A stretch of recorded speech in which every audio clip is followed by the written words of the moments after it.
Your Ford vehicle may have a feature designed to alert you if it senses a potential collision in front of you with a vehicle or pedestrian, and help to potentially reduce the severity or possibly prevent some frontal collisions. Let me explain.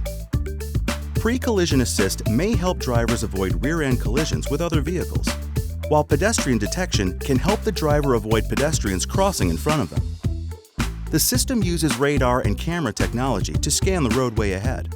If a collision risk with a vehicle or a pedestrian is detected, it provides a warning to the driver. If this happens, a red warning light will illuminate on your windshield, a warning chime will sound, and a warning message will appear in your information display. If you don't react and continue to get closer to the pedestrian or other vehicle after the alert, the system pre-charges the brakes and, if needed, can automatically apply full braking force, which may help reduce the severity or even eliminate certain frontal collisions.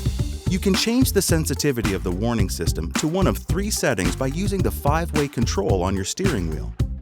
Scroll to Driver Assist, Pre-Collision, Alert Sensitivity, and then select High, Normal, or Low. A lower setting can send fewer warnings, while a higher setting will give earlier, more frequent warnings. Keep in mind, for the system to function properly, the radar sensor and camera must be clear of obstruction. If any obstruction is detected, a message will appear in the information display.